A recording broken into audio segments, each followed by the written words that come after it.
On s'interroge sur ce que fait la Russie en Ukraine. La Russie semblait avoir lancé l'assaut final sur la grande aciérie à Azovstal de Mariupol hier, mais changement de pied.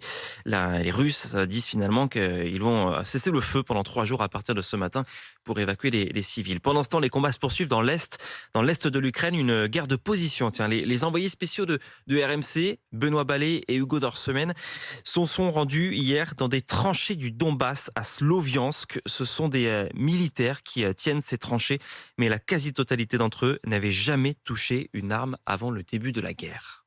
Dans ces couloirs de terre brune, des uniformes armés défilent. Ces soldats ukrainiens ont tous ou presque une chose en commun. Je ne suis pas un soldat professionnel, non. Avant la guerre, je travaillais, j'étais professeur. Je n'ai jamais été dans l'armée, je n'ai pas fait mon service militaire. Je ne me suis jamais battu. Moi, mon truc, c'est les sciences.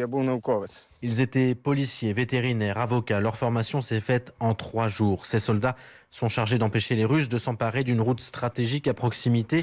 L'ennemi, lui, est à moins de 10 km. Pourtant, la journée est calme.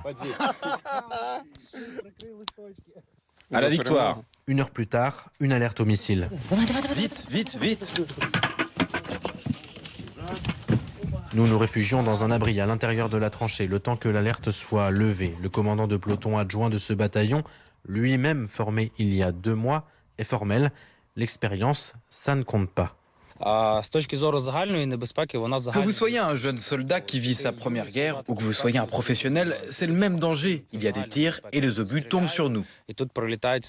Ces hommes sont déterminés. Nous resterons ici tant qu'il le faudra jusqu'à la victoire, nous ont-ils assuré.